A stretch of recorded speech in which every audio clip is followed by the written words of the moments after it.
It's 8 o'clock. This is the UK Tonight. I went through hell.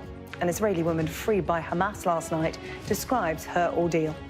Yocheved Lifshitz appeared in Tel Aviv today alongside her daughter Sharone, who helped her mother give her extraordinary account.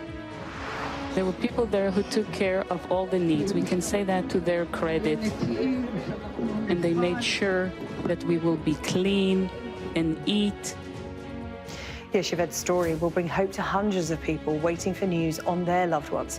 We'll be hearing from 3 British families. Also tonight, we ask, are pregnant women safe in UK prisons? We've spoken to 3 women who are carrying babies behind bars, and they describe feeling frightened, isolated and humiliated. There are renewed calls for judges to spare pregnant offenders from jail time. A leader, a friend and an inspiration. Everton lead the tributes to Bill Kenwright, the football chairman and theatre producer who has died at the age of 78. And shocking new footage revealing the scale of the devastation after the Luton airport fire. As car owners tell us, they've been let down by their insurers. All that to come and much more on the UK Tonight.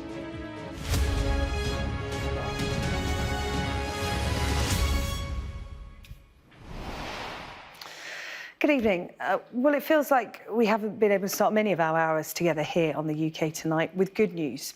This war in the Middle East dominating with its violence, anger and distressing scenes.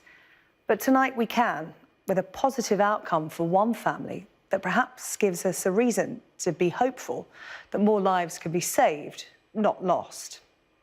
We begin with the incredible story of an elderly Israeli woman held hostage by Hamas for 16 days. Yocheved Lifshitz was released last night and appeared in Tel Aviv alongside her daughter Sharone. Now, Sharone, you may remember, was here with me in the studio almost 2 weeks ago now, talking about how both of her parents had been abducted. Well, today, she helped her mother tell her story, saying she had been through hell. Our Middle East correspondent, Alistair Bunkle, has this report. It's okay. Let's go. With a handshake and a goodbye to her Hamas captors, Yocheved Lifshitz and Nurit Cooper crossed the border into Egypt after 17 days held hostage in Gaza. They were taken back to safety in Israel by the International Red Cross. This morning at the hospital in Tel Aviv, where they're recovering, 85-year-old Yocheved told her story. My mom is saying that she was taken on the back of a motorbike with her body, with her legs on one side and her heart on another side. That she was taken through the plowed fields with a man in front on one side and a man behind her. And that while she was being taken, she was hit by sticks. There were people there who took care of all the needs. We can say that to their credit. And they made sure that we will be clean and eat. Yocheved's husband, Oded, is still being kept hostage. She said that they were split up and held separately in Gaza. Our hopes from our father and for all the hostages is that they will come home safely. Israel's military says it is prepared for a ground invasion and just awaiting the orders to go. But there are reports that the US doesn't agree that they are ready yet. The language from some parts of the Israeli government is also subtly changing. We know that had we entered the Gaza Strip on the first or second or third day, we would have fallen into deadly traps, and that would have meant also probably very important losses in terms of Israeli soldiers. So we are taking our time because we understand that we have to be careful. Today, the French President Emmanuel Macron visited Israel and met some of the families still waiting for good news. There is hope that the diplomacy is slowly working, but there is also suspicion, particularly in the Israeli government, that Hamas is deliberately dragging out the release of hostages to stall an invasion.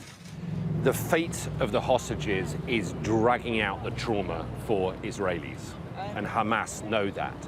It's not just making any future military action much more complicated and much more risky, but it is also putting pressure on Benjamin Netanyahu, whom many Israelis hold responsible for not preventing the terror attacks.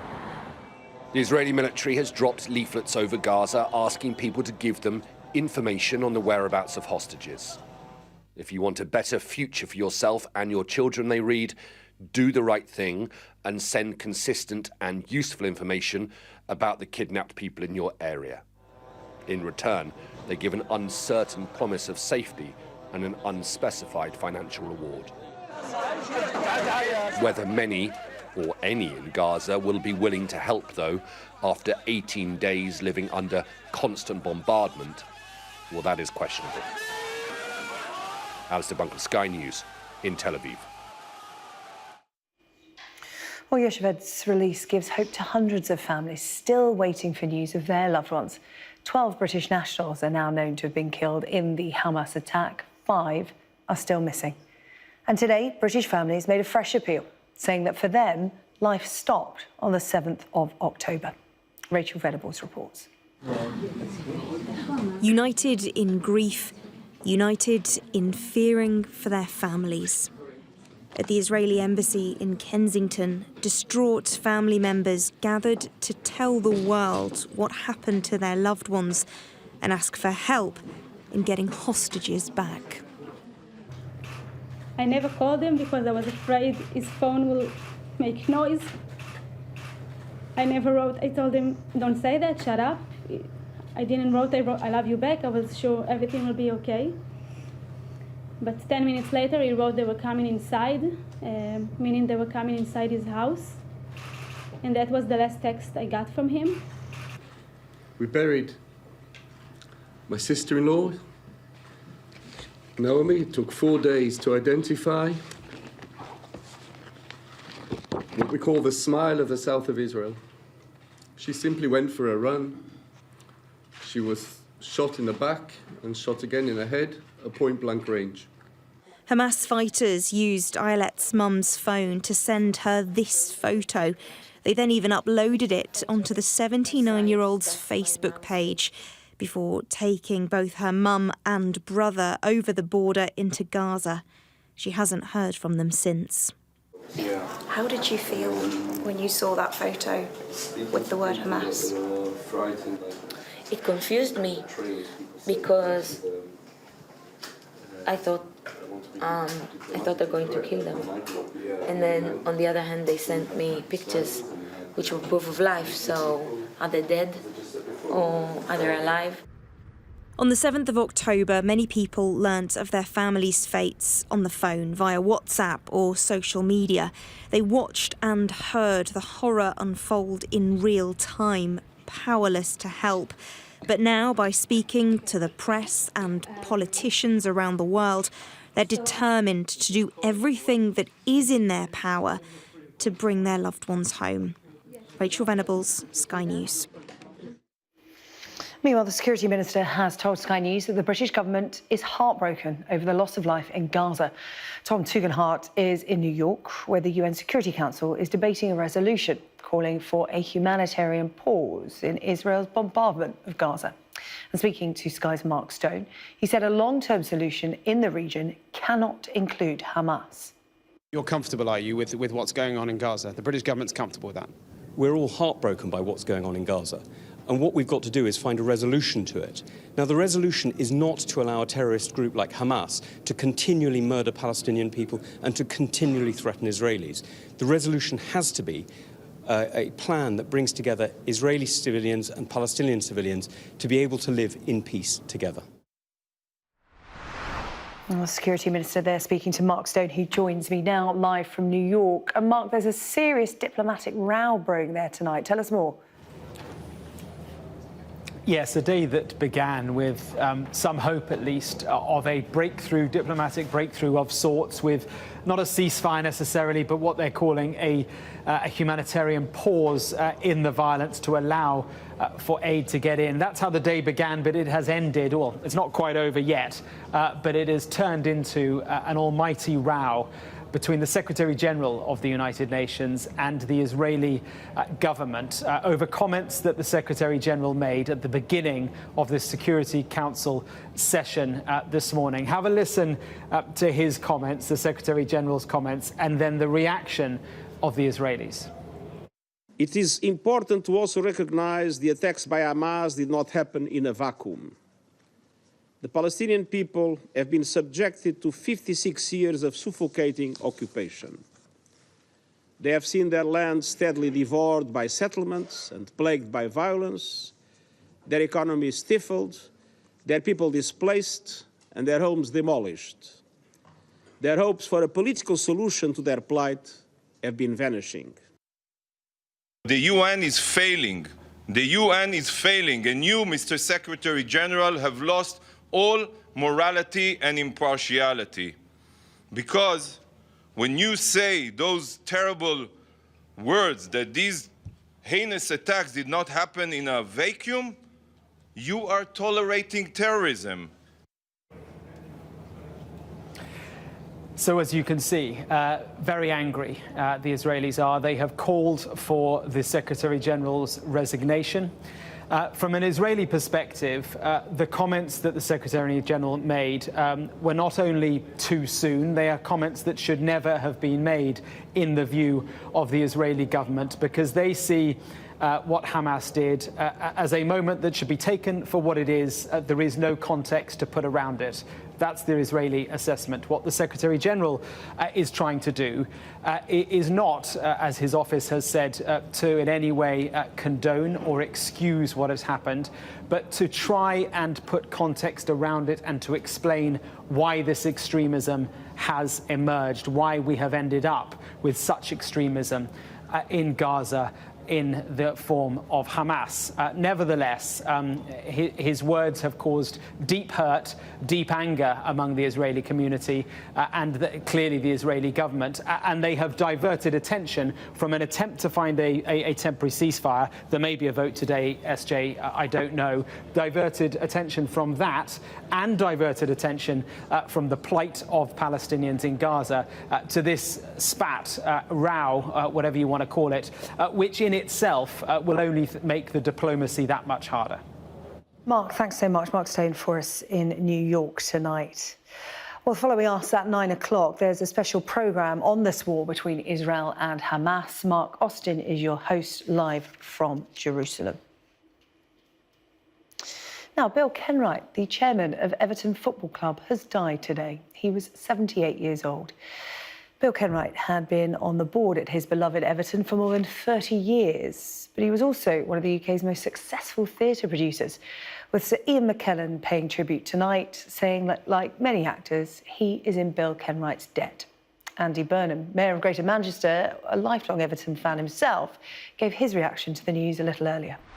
Bill the man was the most warm-hearted, generous person you could wish to meet. He would often back causes, individuals, families that people would never hear about, but it was just Bill and what he did. He was there for people. He was a people person, and I saw that up close with the way he cared for the Hillsborough families, and it was a case of cared for them, ringing them, being there for them. So that was Bill. Beyond football, that was just the kind of person that he was. And I would just want to say to Jenny and his family that I'm thinking of them all.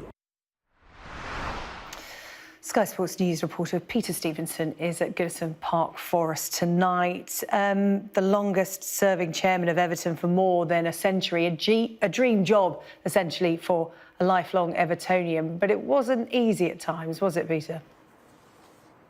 No, it was a dream job initially, and as you say, for a lifelong Evertonian to finally get control of your club, as it were, in those days must have been superb. And if you look back to 2005, Everton qualifying for 4th position in the Premier League, they give anything for that these days, and that got them into the Champions League under David Moyes. But ever since then, that dream then just gradually became a bit of a nightmare. Managers have come and gone. Hundreds of millions of pounds have been spent on players. Recruitment just really hasn't worked, and there's been takeovers, there's been people coming in. Everton, for all that time, have just been a club just really struggling to really find their form, find their rhythm, not have endless battles against relegation. Of course, what makes it worse is while all that's going on here, over Stanley Park, just a couple of miles away, Liverpool Football Club winning Champions League, winning Premier League, the contrast couldn't be greater. Oh, well, Peter, Bill Kenwright stuck with them through the highs and lows. How will the fans be remembering him tonight? I suspect the older fans will possibly have a degree of sympathy for all the frustrations and all the disappointments and all the struggles that Bill Kenwright experienced. But they'll know he was a passionate man. He worked tirelessly for Everton Football Club. But it got to the stage where maybe when Fahad Mashiri came in a few years ago, that was, a lot of fans would possibly see that as a suitable junction for perhaps Bill Kenwright saying, well, I've done what I can. I can't take the club any further. It's time for me to take a back seat. Maybe his health was also another particular reason. We know he'd had major surgery about 6 weeks ago for liver cancer, but he didn't really feel able to let go, and I think what that resulted in was a growing feeling of anger and frustration among the supporters. I was here in January when there was a message released by Everton to say that their board of directors had been advised for their own safety not to come to the stadium. I mean, that was unprecedented in Premier League history. That never happened before. So you can imagine that the air of toxicity there was around the club at that stage. And I think it had got to that point with the younger element of supporters. And I think that's the frustrating thing, that as Bill Kenwright passes away, before Everton get to their new stadium a mile and a half away here, which again is another huge frustration, there'll be that split among the supporters. But Fahad Mashiri tonight, calling him a special soul. Peter, thank you. Peter Stevenson with The View from Goodison Park tonight. Well, there have been lots of tributes to Bill Kenwright on social media this evening. Wayne Rooney wrote, devastated to hear the sad news about Bill Kenwright. I've known Bill since I was young, and he has had a huge impact on me as a person and my career. Great man and a big inspiration. Football pundit Chris Kamara said, Bill looked after me and my family on more than a few occasions. Been trying to arrange to see him at Goodison for the last 2 years, and now I won't see him again. From the world of theatre, Sir Ian McKellen said this: like many grateful actors, I'm in debt to Bill Kenwright for employment. Whether the West End lights will be turned off in his memory, certainly our business will be dimmer now he has gone. And this from West End actress and singer Elaine Page. I'm still in shock over news this afternoon that Bill Kenwright has died, a tour de force of theatre worldwide, who I'd known for over 40 years. Well, I'm joined now by theatre critic Michael Coveney. Michael, good evening to you. Thank you for coming on to talk about Bill Kenwright. What a life lived. Many of us lucky to follow just one passion in life. Bill Kenwright was able to follow both of his.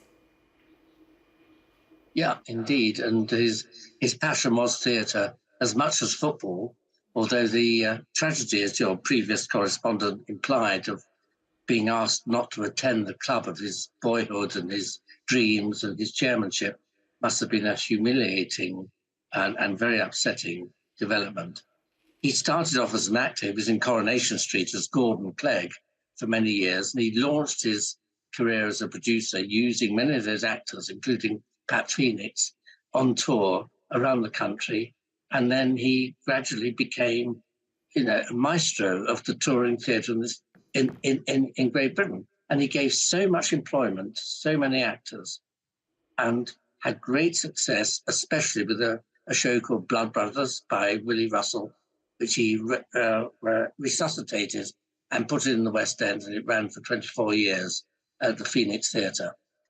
He was an incredible enthusiast, and he loved actors as much as he loved footballers. I'm not sure which came first, really. But he was great, and he used to sit with the critics on first nights and try and chat us up and get good reviews. That sometimes worked, sometimes didn't. But when he was at Everton, I'm a Spurs fan. He used to invite me to the director's box for Spurs v Everton. He said, you can, all right if you come here, and what you wrote last week wasn't too bad, but don't stand up and cheer if Spurs score a goal. And in those days, there was no problem, because they never scored a goal. But he sounded like such a resilient character because, as we've just been discussing, football comes with its highs and lows, as does theatre as well. If you get a bad review, he seemed to take it on the chin and have the courage of his convictions to continue. You can probably see why you like both. Both football and the theatre have glamour and drama. But, some of the productions he put on, you talk about the West End stage, but it was the touring. He was a really good friend of Andrew Lloyd Webber, and he had the sole charge of taking the incredible success of Joseph and his amazing Technicolor Dreamcoat on tour. He seemed to be able to spot the good ones. Yeah, and people trusted him. He was a lovely man, and Andrew Lloyd Webber certainly did. They were great, great friends, and he toured Joseph for years and years, and also Starlight Express, another Lloyd Webber show.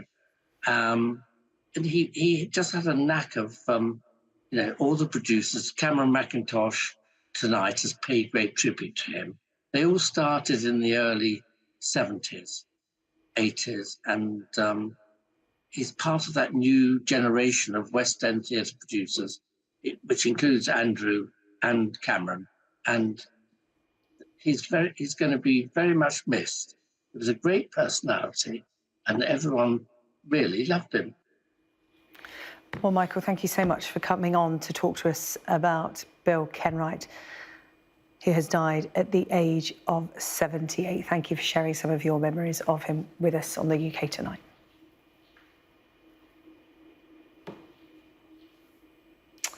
New footage has emerged today revealing the devastation caused by a fire in a car park at Luton Airport. As many as 1,500 cars were inside the structure, with virtually all of them likely to be written off. Vehicle owners have told us that they feel they've been let down by their insurers. Becky Cottrell has more. This entire car park is full of abandoned vehicles. Many are burnt-out wrecks, but plenty aren't. Sam Woodward has come back to Luton Airport to see her car, a yellow Duke Nissan. She left it here while she was on holiday in Portugal. It looks completely fine, but she understands it will be written off by her insurance company. I did tell my insurance, provide me evidence that my car is damaged and I'll accept it. But I've seen today my car opens and locks. Why would I want to write her off? After conversations with her insurer, Sam expects to be significantly out of pocket. I've got about 2,200 to clear on the finance that we've got on her, and then I would need another 1,000 to buy the same sort of spec car. Plus we've got belongings in the car, which total over £500. The airport has described the clean-up as complicated and challenging. Work has begun to remove cars from the top floor, about 100 vehicles. It's a painstaking process, taking between 30 and 40 minutes for each car, because it's unclear just how structurally unsafe the car park is. But in total, there are over 1,400 cars here. And for the cars on the lower floors, it's unclear how long they'll be here for, and it seems unlikely any will be driven again. Melanie Hughes was on holiday in Spain when she learnt her car was caught up in the fire. My insurance company are refusing to pay out until they have had confirmation from the car park to say that my car is not salvageable. I was promised a courtesy car, and this has still not been done. The Association of British Insurers says some of its members have said they'll waive policy excesses and make sure no claims discounts aren't affected. But for Sam and others who haven't been so fortunate, taking a holiday could cost them substantially more than they could ever have imagined. Becky Cottrell, Sky News, Luton Airport. So to come on the UK Tonight, one person dies and 4 are missing after a British cargo ship sinks off the coast of Germany. We'll bring you the latest. 3 Just Stop Oil protesters are fined and sentenced to a community order after disrupting the men's ashes at Lord's over the summer. And stay tuned to find out how this herd of llamas ended up stopping traffic on a busy road in Cumbria.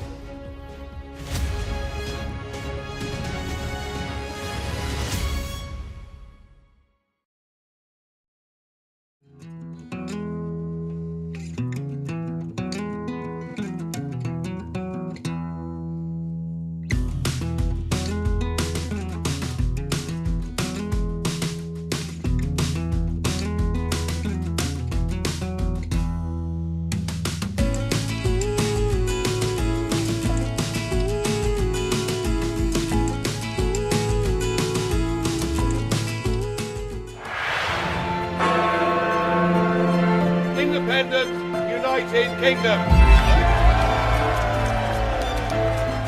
These last few years have seen some huge stories. And these stories have been driven by politics, by politicians, the people in power. You must stay at home. And it's my job to figure out how these decisions made by politicians impact all of us in our everyday lives. This is the worst thing I've ever been through in my life. People turn up here with their child stuff in a black sack and just say, I don't want them. And that is what it is. It's first-class poverty. Is this an example of the welfare state failing? We take you to the heart of the stories that shape our world. These are stories that affect us all. Millions of children are now having to catch up. Some stories have changed all of our lives. Because like the residents, the staff are being infected. Politicians, they make decisions all of the time, and it's our job to hold them to account. I wonder if you will take this opportunity to apologise to those families. But in the end, the real power doesn't actually lie with the politicians. The real power lies with the people. I'm Nick Martin. I'm the People and Politics correspondent at Sky News.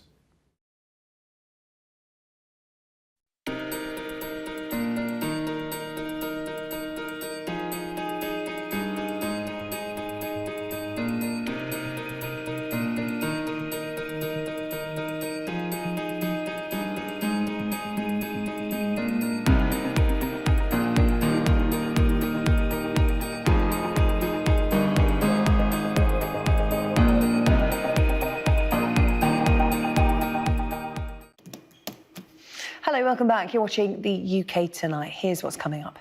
Campaigners call for changes to sentencing to spare pregnant offenders from jail time. We speak to 3 women who all carried babies behind bars. And find out why the England cricket captain Ben Stokes turned down a new multi-year deal contract. Right, let's take a look at some of the other stories making news in the UK tonight.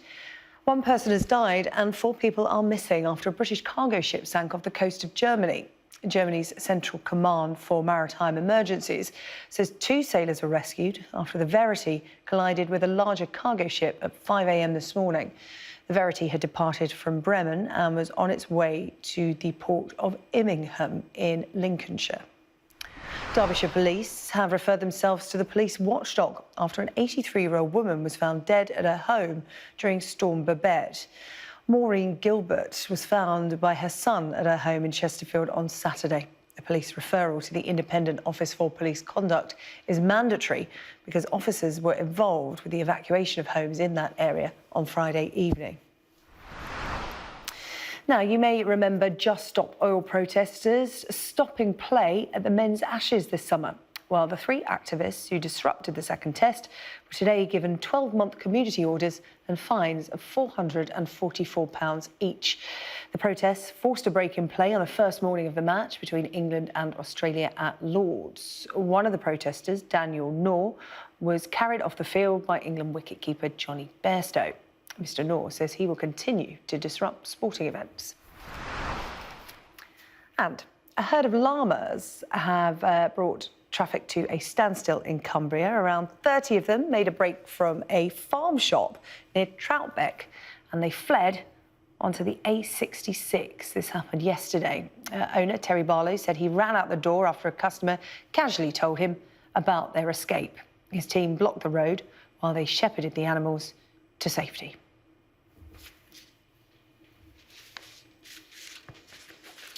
Now, the government says thousands of asylum seekers will be moved in the coming months as it plans to drastically reduce the number of hotels being used to house them. 50 hotels across the UK will close their doors to asylum seekers by January next year, and there are no new plans to open new sites to accommodate them. Sky's political correspondent Tamara Cohen reports. The families at Weststone Manor left in a hurry. This is the debris they left behind after the Home Office ruled that this hotel would no longer house asylum seekers. Locals in Northampton had mixed feelings. I would be a bit weary, but I wouldn't come out and walk past there in the evening or anything, which I always used to do. I think it was just such a shame how they had to go, how quick it was. It's been no problem to me, none whatsoever. No, you don't hear them. Robert Jerry, are you going to deal with the hotels today? I hope so. The Immigration Minister, Robert Jenrick, said closing hotels was evidence the government's migration strategy was working. I can inform the House that today the Home Office wrote to local authorities and MPs to inform them that we will now be exiting the first asylum hotels.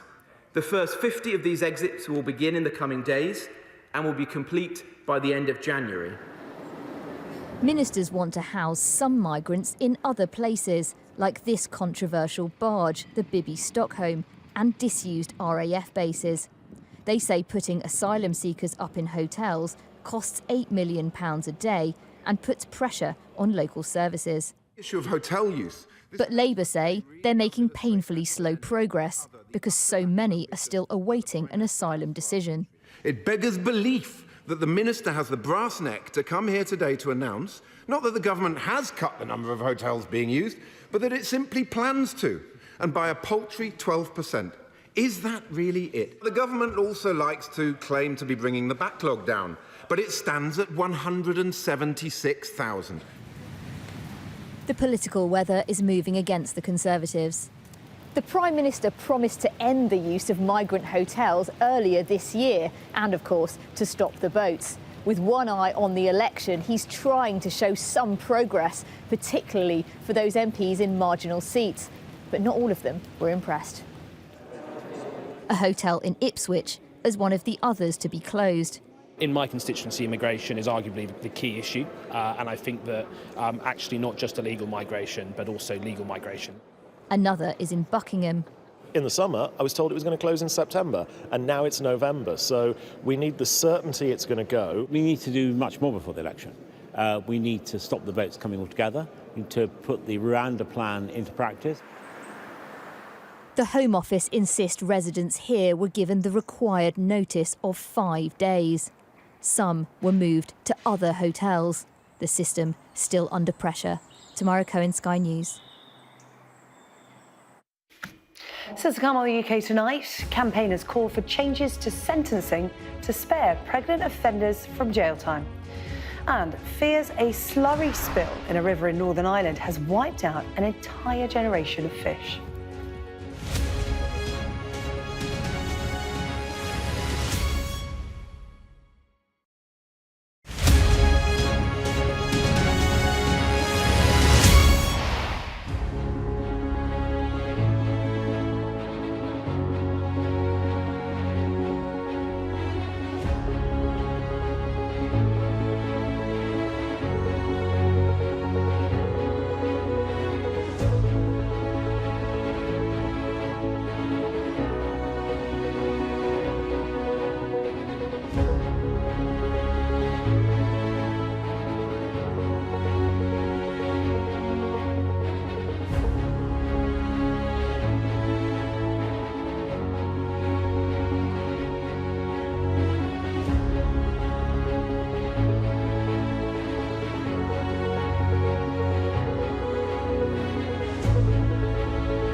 Welcome back to the UK Tonight.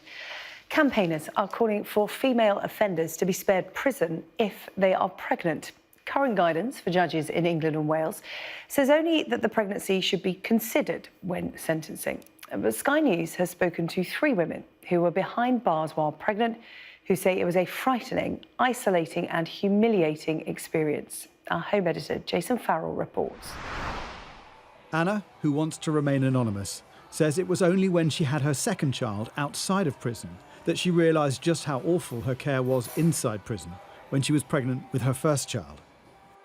I had appointments that had been missed, like I had a scan that was coming up. Ended up missing that a couple of times because they never had the staff to take me. Eventually was taken through the front of the hospital in handcuffs. And obviously when I went into labour, I had, it was early hours in the morning, I'd pressed my cell bell, nobody came, pressed it another 3-4 times, nobody came. She says she was let out at the same time as the other prisoners, and when called, the ambulance had to wait an hour to get into the prison, and Anna was handcuffed to an officer when she gave birth. No birth behind bars! No birth behind bars! No birth behind bars! This, a recent vigil outside the Ministry of Justice to remember the anniversary of the death of Aisha Cleary, a baby who died at birth in custody. Her mother was on her own in her cell because no one came when she called for assistance.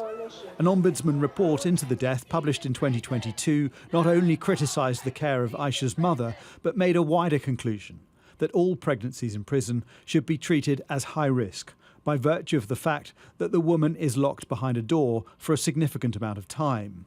Campaigners say it therefore follows that any prison sentence to a pregnant woman is also a sentence to a high-risk pregnancy and a threat to their baby. The evidence is really stark.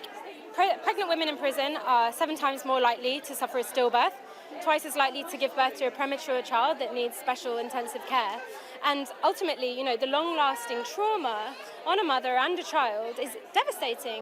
Susie was imprisoned on remand awaiting trial while heavily pregnant. Well, I got a lot hungrier and they told me that they wouldn't provide me with more food and I didn't have a pregnancy mattress. So I feel like as you gain more weight, like your body is pressing into the bed and you spend an awful lot of time in your room. Under current guidance, judges may consider pregnancy when sentencing, but it's not an obligation. Nobody wants a pregnant woman to give birth in prison. Of course, the prison system wants to be able to look after them well and look after their baby well. But it's a very, very difficult situation. So I'm pleased that the Sentencing Council is looking at this. But of course, it is for judges to make those decisions when they sentence. But stories such as that of baby Aisha will inform the Sentencing Council's decision due next April on whether pregnancy should be a greater mitigating factor. Others will argue it shouldn't be an excuse for an offender to avoid prison. Jason Farrell, Sky News. Well, this story is the subject of the Sky News Daily podcast today. I'm hosting this particular episode and I spoke to Jason as well as midwife Laura Abbott. Laura, I just want to start by asking you what the current experience is for a pregnant woman entering a prison in the UK. I think it's a very stressful experience for pregnant women going into prison in this country at the moment. There's a number of reasons for that. I think we know that many of the women going to prison are serving short sentences. And what I found from my research is often they wouldn't know whether or not they would be able to keep their baby with them until quite late on in their pregnancy. It's a stressful place because you cannot access the same sorts of things that we might access on the outside. When you're pregnant, you can't necessarily order maternity clothes, maternity bras, the nutrition you have to eat when you're told to eat, and also things like comfort. Those are quite big issues. But there are more serious issues at play where we're thinking about the dangers maybe to pregnant women and their unborn babies, which we tragically saw with the death of baby Aisha Cleary, where the inquest was recently reported on. Jason, what are campaigners saying? Because there are stats from the campaign group Level Up who say prison will never be a safe place to be pregnant. That is the fact of the matter. Pregnant women in prison are 7 times more likely to suffer a stillbirth, twice as likely to give birth to a premature child. Yeah, that's right. I mean, those thoughts are backed up by the Royal College of Midwives. That 7 times figure comes from an FOI. It's a credible figure. What the Ministry of Justice says is that custody is always the last resort for women, and independent judges already consider mitigating factors like pregnancy when making sentencing decisions. They say we've made significant improvements to the support available for pregnant women in custody in recent years. This includes employing specialist mother and baby liaison officers in every women's prison, conducting additional welfare checks and stepping up screening and social services support so that pregnant prisoners get the care they need. Campaigners would say that it still isn't a place for women. And we know about the overcrowding in prisons. We know the understaffing in prisons. This has been a hot topic of conversation for a while now. And it doesn't feel like a safe place for a regular prisoner to be in, let alone a pregnant woman. Well, I mean, there's a whole other instances. Yeah, there's a whole other conversation we can have on whether it's fit for purpose for women at all, actually, and those kind of the needs of women generally, but pregnant women, it doesn't feel like they've got the same access. And the women who we've spoken to who've been in prison say it's only when I had my child outside of prison I realised just how much actually care that I was missing, this access to a midwife. Just briefly on the counter argument, I spoke to an MP today who said, well, look, you can see the headlines, it used to be woman gets pregnant to get council house. Now it'll be woman gets pregnant to avoid prison. You can say, another minister said to me, gangs will use this to exploit women. They'll get them pregnant. That sort of thing. And you can see people saying this shouldn't be used to avoid punishment. This shouldn't be a way of. So we should mention there is a difficult counter argument here. It's about justice being done and being seen to be done. But this is the case of Aisha really does make quite a strong argument that that baby has been punished with the ultimate punishment for actually a very minor crime from a young woman. Yeah, I mean, Laura, does that argument ring true with you? Because regardless of the situation within which a woman falls pregnant and goes into prison, they are still vulnerable. And, looking at your research and Jason's report, the level of care has been described as substandard, which might, feel like quite a conservative word to use. And it just comes back to that question, Laura, do you think prison is a safe place to be pregnant? I think, when we look at all the evidence, I would say it's not a safe place to be pregnant. And we know that, there are 11 other countries that we know of that don't imprison pregnant women. And we know that, there are alternatives which do work. And I think as well, it's thinking about the reasons why a lot of women end up in prison in the first place. It's often crimes of poverty, crimes of survival, those sorts of situations where women may be pregnant and homeless. We know of a case recently where a woman was 36 weeks pregnant and homeless and sentenced. So it's those sorts of areas where, it's looking at, we can look at hypothetical and we can look at the fact that things may happen, with the examples that Jason was giving us just then, or we can look at the evidence, and the evidence really does show that we need to consider alternatives for women, and they are out there and they do work. And if we tackle those causes, we may eventually end up with less reoffending in the first place. Well, Jason's report and extensive independent research shows the substandard level of care in prisons for expectant mums. Campaigners saying prison will never be a safe place to be pregnant. The statistics are absolutely shocking. And regardless of their mother's crimes, these babies are innocent, and the trauma for children born in prisons can be devastating. Well, all evidence and testimony is now before the Sentencing Council. We await their decision, and we'll follow this story for you right here on the UK Tonight. And if you scan the QR code on your screen, you can listen to the Sky News Daily podcast in full. More from Jason and the women who told us their stories. You can subscribe to The Daily wherever you get your podcasts. Now, fishermen on a river in County Armagh say a recent fish kill caused by a slurry spillage is likely to be the worst the area has ever seen. It's thought hundreds of salmon have died on a tributary of the Callan River, with up to a mile-long stretch affected. Both salmon and brown trout come to the river to spawn, and it's feared a whole generation of fish could have been completely wiped out. Well, from Armagh, I'm joined by John Nixon, founding member of the conservation group Keepers of the Callan. And John, thank you for speaking to us tonight. Talk to me about what you think has happened there. Well, this is about the fourth fish kill in about 6 years, and it is directly as a result of agricultural pollution, namely slurry. It couldn't have happened at a worse time when a lot of fish are now moving upstream to spawn into the upper parts of the river. So far, we can't fully assess the damage done, but we know that hundreds of trout, salmon parr, and also dolphin, the name of a local fish, have been killed. It's absolutely devastating, and it's absolutely heartbreaking, because so much work has been done over the last 7-8 years by local conservation groups, by all the local anglers, and also involving the local communities who have been involved in cleanups of the river and removing all the debris, rubbish, agricultural pollution, or commercial. John, essentially all your hard work is starting here, and as you said, this is the fourth time in 6 years this has happened. How is the River Callan allowed to be polluted like this? What are the authorities saying to you? What's the excuse? Are you getting any help to clear it up? Well, hopefully so. And the source of this recent pollution has already been detected.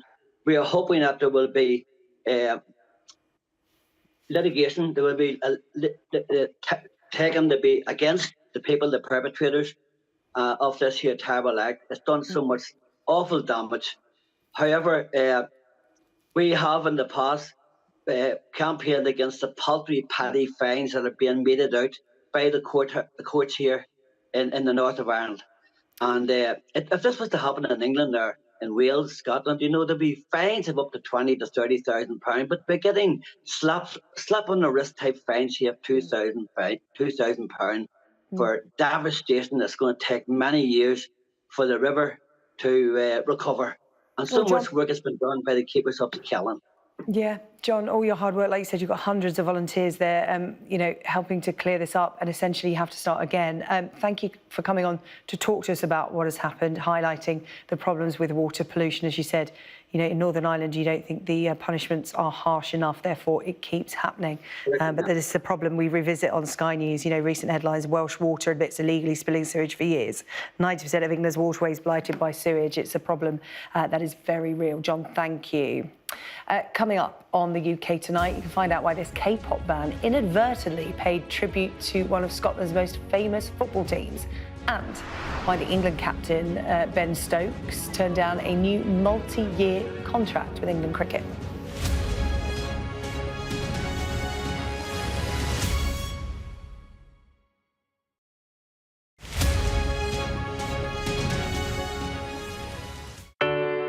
Big stories don't always come from big cities. I'm Lisa Dowd and I'm Sky's Midlands correspondent, and this is where I grew up. We can reveal that the driver who hit Harry Dunn is 42-year-old Anne Sakulas. Just met the president and we never thought we'd get this far. This is what they're up against, that the wind is the really big problem. It is back-breaking work and the smoke is thick. It's been working well. Water levels are dropping, but no one knows what impact further rain will have. What would you do if this place wasn't open? We take you to the heart of the stories that shape our world. It's really scary. We're terrified. In this community, I'm told that everybody knows someone affected by COVID. Hopefully this will be the last wave. I never knew they would make it. It's amazing. Change seems tantalisingly close in this corner of the UK. Wales was the first to introduce the plastic bag charge. This is my patch, my specialism. It's also my home.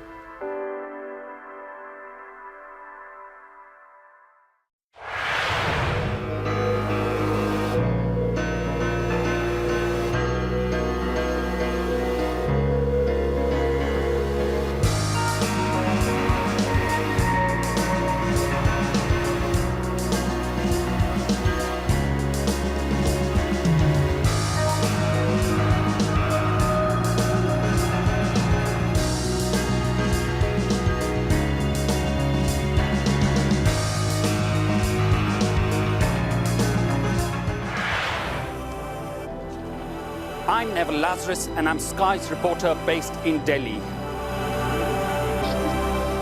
We take you to the heart of the story that shapes our world.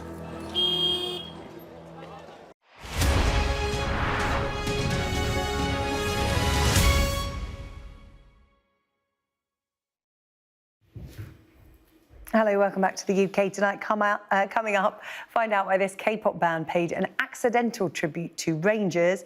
First, Teddy is here with the sport. That was all going on in the break there, wasn't it? With the lights turned off. You weren't ready with your ears. Anyway, it all happens in the break. We never let it go on air, but I just spilled the secret. Let's talk about Ben Stokes, shall we? Turning down a multi-year contract with England. Why? And should England fans be concerned? I think superficially they might well be concerned, mightn't they, SJ? Because he's a talismanic figure. He's resurrected the Test team the past 18 months. But the technical director of England, Rob Key, former Sky Sports pundit, of course, says not to worry. Ben is just biding his time, very committed to England, very committed to the Test series in India next year and the current one-day World Cup. He's come out of retirement to play in that. But he is focusing on the new broadcast cycle and thinks that by signing a one-year contract extension, perhaps a deal will be better for him next year.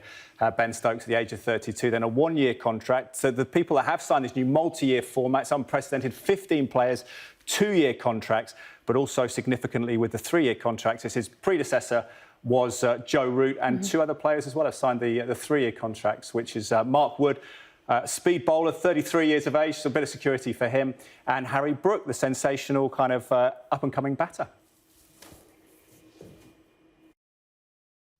This Sky News Sports Bulletin is brought to you by Vitality.